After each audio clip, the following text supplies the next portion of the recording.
Welcome back to Bloody Angola. I'm your host, Jim Chapman, and we are just trucking along with this 50 Shades of Evil series. Last week, I closed out the series on Ted Bundy, so if you haven't listened to that, go back and check that out. But today, I am bringing you to the state of Montana, and I'm going to tell you about a quiet January morning in 2012 that turned deadly when a 43-year-old math teacher by the name of Sherry Arnold vanished during her regular jog through the streets of Sidney, Montana. Now, what began as a missing person search ended in absolute horror when authorities traced her disappearance to two out-of-state drifters high on cocaine, Michael Spell and an accomplice. Now, there's much more to this story that you're going to hear today, so let's get into it. And I want you to picture this. It's the early 1990s, the small, tight-knit community of Parachute and Battlement, Mesa, Colorado. Now, this is nestled along the western slope in what's known as Garfield County, Colorado. And these towns sit in the shadows of the Rockies. Just really beautiful place. Now, natural gas and oil development, it was starting to reshape daily life in that area. It was a working class world. You had blue collar families, modest homes, pickup trucks lining the streets, and a pace that felt like it was a million miles away from big city hustle. And that's where Michael Keith Spell was born and raised. Now, public records and later court documents give us a straightforward look at his childhood in that energy patch corner of Colorado. Life in Battlement, Mesa revolved really around the rhythms of the oil and gas industry. Parents heading out to rigs or processing plants, kids riding bikes through neighborhoods that were growing fast as this boom just rolled into that small town. Michael grew up in a modest household. It was the kind of place where people worked very hard, watched their budgets, looked out for one another, a place where pretty much everyone knew everyone. And he lived for a time with his father, Harry Spell. Now, court records from years later show Harry staying involved in his son's life, even co-signing paperwork when things would get complicated down the road. It was the kind of blue-collar upbringing that's common along that western slope of Colorado. Nothing glamorous, but rooted in day-to-day reality that is making ends meet in a small town. Now, as a kid, Michael went to the same schools and played in the same neighborhoods as other kids around him. It was clear that he struggled academically and he would not learn to read until the age of 5. But he did do all the other stuff that kids do in that area at that age. He played outside. He rode the school bus. He watched the rigs light up in the horizon at night. The energy boom would bring jobs and new faces to Parachute and Battlement, Mesa, Colorado, but it also brought the usual small town pressures you may expect. Keeping up with bills, navigating family routines, trying to figure out where you fit as the world around you keeps changing. So by the mid-2000s, Battlement, Mesa and neighboring Parachute, they were humming with activity. The natural gas boom had turned that western slope into one of the hottest energy places in the country. Pickup trucks rolled down the streets at all hours. Company vans parked nose to tail with other vehicles along the curbs, and the horizon would glow with the orange flare stacks of drilling rigs popping up and working throughout the night. New housing would spring up everywhere, seemingly almost overnight. Rows of modular homes, apartment complexes that were thrown together to handle the flood of workers that poured in from all over the country. Restaurants would stay open late to feed hungry crews coming off of 12-hour shifts. Local high schools would just explode with kids whose families had chased the promise of good pay in the patch, as they called it. And Michael was right in the middle of it all. As a teenager, he navigated the same hallways and back roads as everyone else in Garfield County. He rode the school bus past massive drilling pads that seemed to pop up every few months, and after school, he'd hang out around the neighborhoods, shooting basketball, you name it, cruising 2-lane roads that wound between Parachute and Battlement Mesa. And that boom would bring a lot of money into pockets that had never seen that much of it before. When that happens, it also brings kind of a restless energy. Guys fresh off the rigs with money, cash in their wallet. They filled parking lots of convenience stores and local bars. Music would thump through the lowered truck windows driving down the main drags, and the smell of diesel and barbecue smoke would hang in the air on warm summer evenings. And it was the kind of place where a young man like Michael could find work almost as soon as he was old enough to swing a hammer or drive a forklift. Now, Michael, like so many of his peers, they jumped obviously into that energy economy very early in life. He would take on entry-level jobs around the rigs and processing facilities. And this is the kind of labor that kept the operation running. Moving equipment, cleaning sites, helping with basic maintenance. Nothing you would need like a master's degree to do, but you need a good work ethic, and he seemed to have that. Days would start before sunrise, and they would often stretch long into the evening. He learned to show up on time, wear steel-toed boots caked in red dust, and keep pace with crews that did not slow down for anybody. You better keep up. And the pay was decent for the area, enough to put gas in the tank, maybe help out at home, but that work was hard and the hours were unpredictable. One week you might be on a remote well pad miles from town. The next week you'd be back in town in the yard loading trucks, all under the watchful eyes of supervisors who would rotate in and out with the projects. And even as Michael worked the patch, he was building kind of a personal life of his own. He started a relationship with a young woman. Her name was Angel Cruz, and the two of them, they settled into the familiar routines that most couples settle into, sharing a modest place in the Battlement Mesa area, figuring out how to stretch paychecks, and dreaming of a future while dealing with day-to-day realities that is shift work. Their relationship would deepen, and before long, they would welcome a son into the world. And by early 2011, that little boy was just an infant, and Michael was stepping into the role of a father while still barely out of his teenage years, changing diapers after a long day on the rig, trying to make doctor's appointments, carving out quiet moments in that household that sometimes felt like it was spinning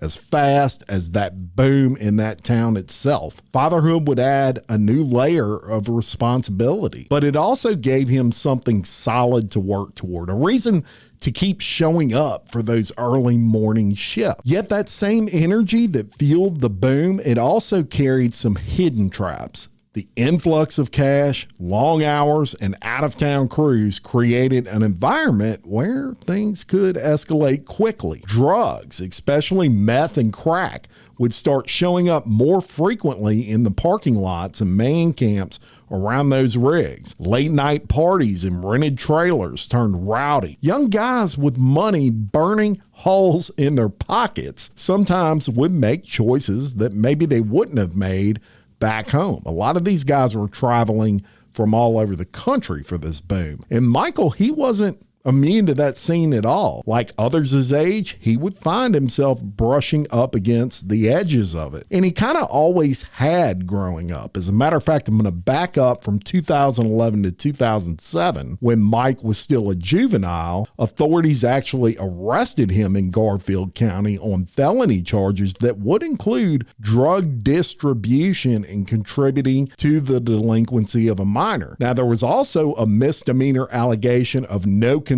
sexual contact. That case would move through the juvenile system, and the drug possession with intent charge would stay on the books of that court, and the matter involving the sexual contact was ultimately closed without prosecution. Now, a couple of years later, in 2009, he also faced another brush with the law. Police had said he approached a student at what was then St. John Middle School. This is in Battlement Mesa. And he asked the kid to text the other students to see if they wanted to buy marijuana. Not very smart, right? That led to charges of contributing to the delinquency of a minor, attempted distribution, and solicitation. But again, the system handled it in the context of his age, and everything just kind of went away. And I bring that up because that kind of marks a pattern of poor choices early on in life for Michael. It seemed to follow the faster pace of life in the area. The money flowed, the parties lasted longer, and the line between work hard, play hard was something that would get blurred with Michael. He kept working, kept trying to hold down jobs, and kept showing up for that young family he had in 2011. But undercurrents of that boomtown would pull at him just like they pulled at many young men chasing opportunity at that time. So by the time he reaches his early 20s, Michael was still living in that same Battlement Mesa community where he grew up, and he and Angel were raising their newborn son in the shadows of those very same rigs that lit up his childhood all those years. He continued picking up whatever oil field work he could find, sometimes steady, sometimes spotty, depending on the drilling schedule and the price of gas. And that boom that had once felt full of promise, it was kind of showing signs of some rough edges.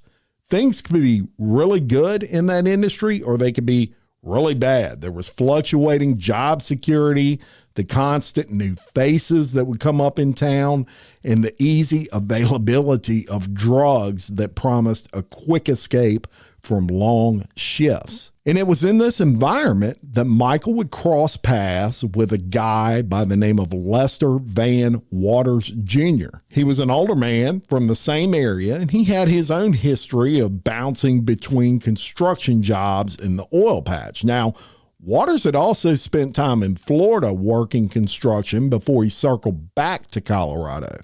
And these two men, they shared kind of the same working class circles, the same search for steady pay in the energy fields, and increasingly the same late night party scenes where drugs were always a part of that mix. So as 2011 turned into early 2012, the pool of some opportunity in North Dakota and eastern Montana started calling, if you will, these guys. Stories would circulate through the industry in Colorado about big money to be made up north in those areas. Higher wages, more rigs running around the clock, and opportunities that felt bigger than they were in Colorado at that time. So Michael and Waters, they start talking about making a drive. And they talked about landing some good jobs. Oh, they're going to send money back home, maybe build something better for the families that they had back in Battlement Mesa. But those conversations also happened against the backdrop of a drug culture that had quietly taken root in Michael's life. He was a full-blown addict by this point. Crack cocaine had become a part of the weekend scene for some crews, and what started as an occasional use had its way of escalating when the money was there and the work was exhausting, and that was exactly where Michael was at. So Michael Spell was no longer that kid running his bike up and down those roads past the rigs, or a teenager clocking his first oil field hours. He was a young father. He was a working man, mid-20s, carried the same hopes and the same pressures that defined life in that corner of Colorado. The boom had given him opportunities, no doubt, but it had also exposed him to choices that would soon lead him far beyond those familiar roads. So it was in January of 2012, the two men, they climb into Waters' green Ford Explorer, and they point it north and out of Parachute, Colorado. Now, the drive was supposed to be about work, but almost from the moment they left the western slopes of Colorado, it became something else entirely. The men had been using crack cocaine heavily throughout long hauls of this trip. hours blurred together on the interstate. Flat, endless plains of Wyoming giving way to the snow-dusted hills of eastern Montana. They smoked pipe after pipe of crack, and the drug fueled a relentless wired energy that kept them pushing forward through the night and into a very cold morning. According to statements Spell later gave investigators, Waters talked openly during those hours about how the crack was, quote, bringing the devil out in him.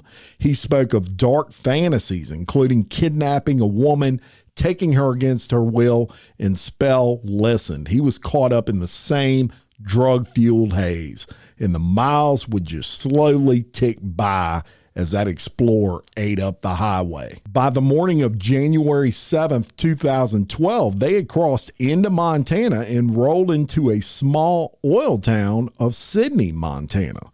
The sun just beginning to come up over the horizon, and the streets were just snow-covered in a pale winter light.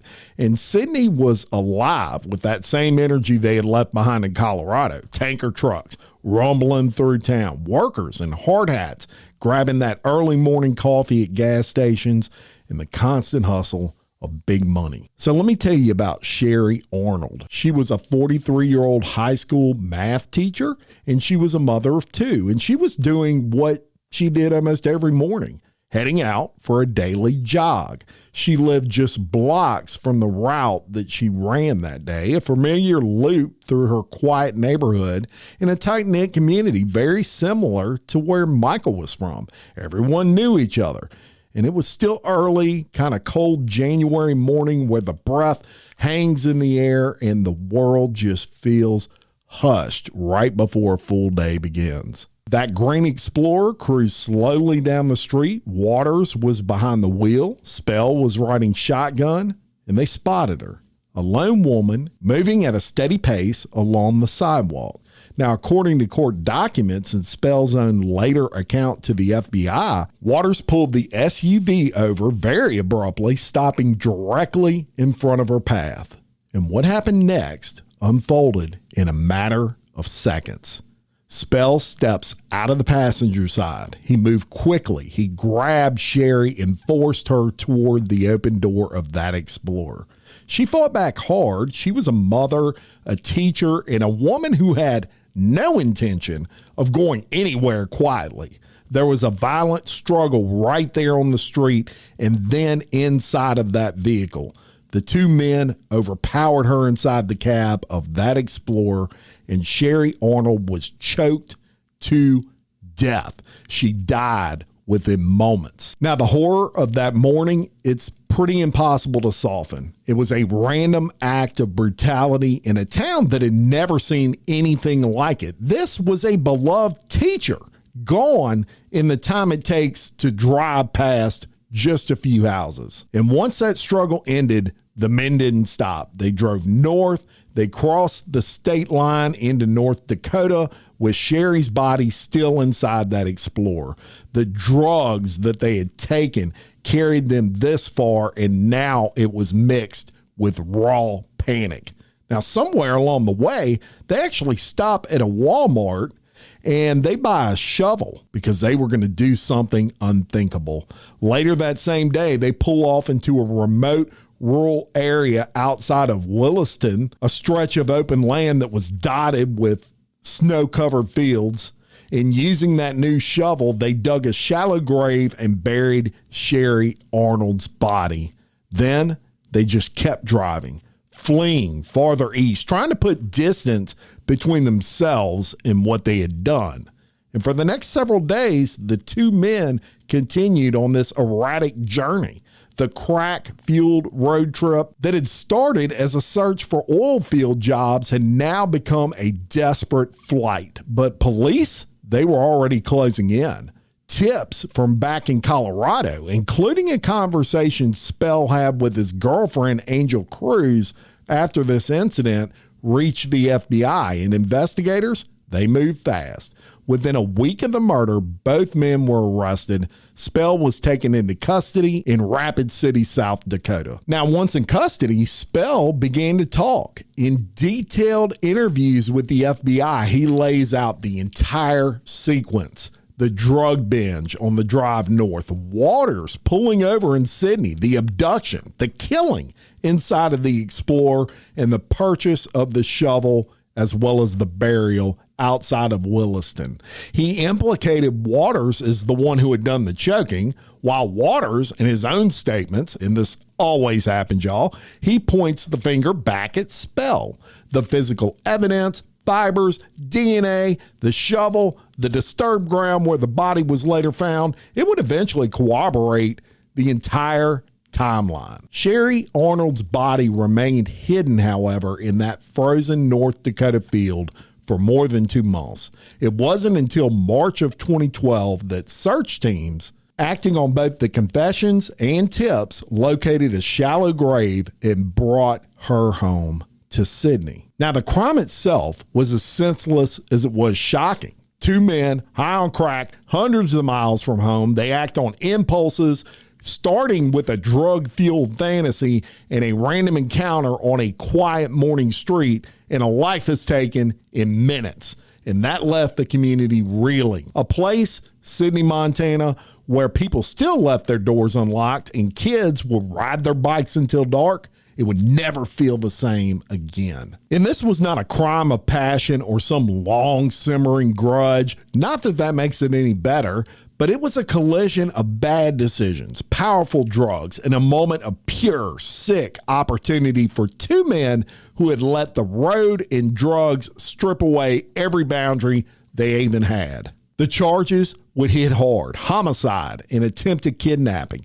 Prosecutors, led by Richland County Attorney Mike Weber, they made it clear from the start they intended to seek the death penalty. This was no ordinary case in the eyes of that town. A mother, teacher, neighbor, snatched, jogging in broad daylight. That kind of crime made people lock doors they never needed to lock before, and that courthouse in Sidney became the center of a storm. Reporters would fill the gallery.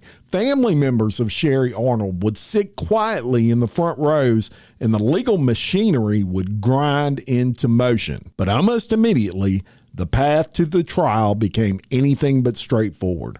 From the very first hearing, Spell's defense team zeroed in on what they considered a central issue: competency. They argued that Michael Spell was not mentally fit to stand trial, that his documented history of cognitive challenges meant he could not fully understand the proceedings or effectively assist in his own defense.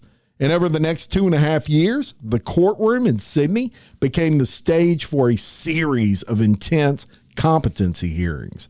Experts were flown in. Medical records from Colorado were introduced. Psychiatrists and psychologists would take the stand, one after the other, offering competing portraits of a young man sitting at the defense table. His defense attorneys would paint a picture of a defendant who had struggled with intellectual limitations his entire life. They brought forward evaluations showing low IQ scores and functional difficulties that had already led Colorado courts to declare him incompetent in earlier juvenile and drug-related cases. They argued that Spell simply did not have the capacity to navigate the complex legal world he now found himself in. If the court agreed, the charges could be dismissed and Spell could instead be committed to a state mental health facility, potentially opening the door to an eventual release rather than a lifetime behind bars. But the prosecution would push back.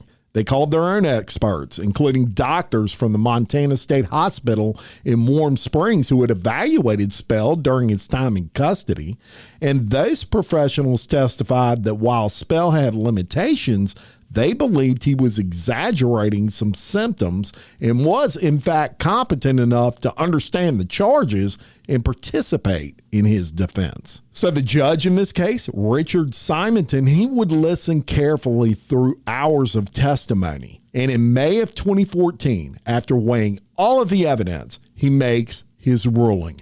Michael Spell was competent to stand trial, and this case was going to move forward. So with competency settled, the pressure would mount. A trial date was set, but behind the scenes, plea negotiations were underway. On October 21st of 2014, a deal was filed. The very next day, October 22nd, Michael Spell stood before Judge Simonton in the same Sidney courtroom and entered a guilty plea to the charge of deliberate homicide.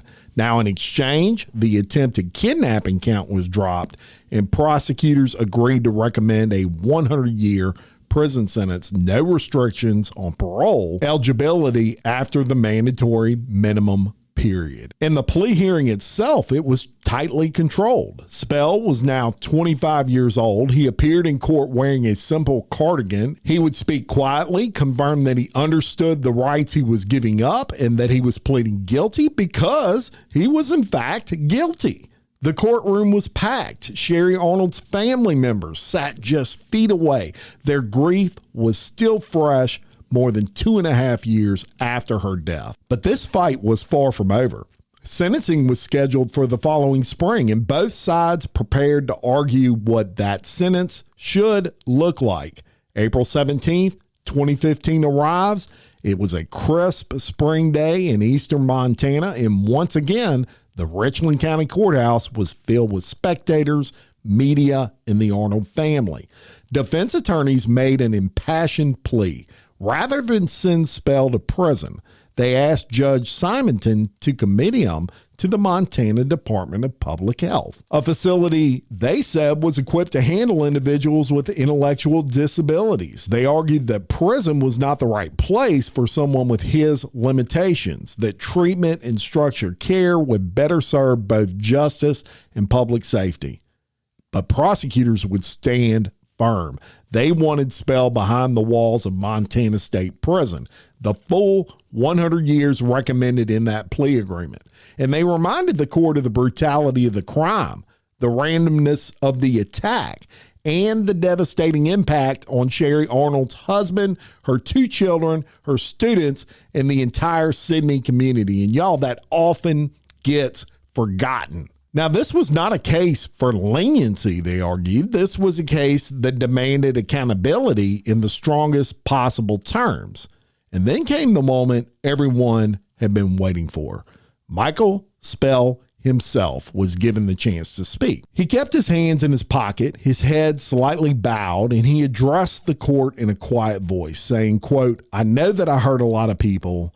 I'm just hoping that someday they'll be able to forgive me." It was brief, but it was one of the first expressions of remorse from a man who had helped end Sherry Arnold's life on that cold January morning, if you believed that he was actually remorseful. So Judge Simonton, he takes all that in. He reviews the evidence, the plea agreement, the arguments from both sides, and the profound loss suffered by the Arnold family.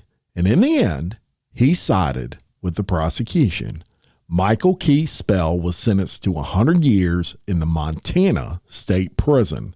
He would be eligible for parole after serving 25 of those years. And of course, Spell's legal team, they immediately appeal, arguing once again that the competency rulings had been wrong and that his intellectual challenges should have kept him out of prison. The case would wind its way all the way up to the Montana Supreme Court. And in November of 2017, that court issues a unanimous decision.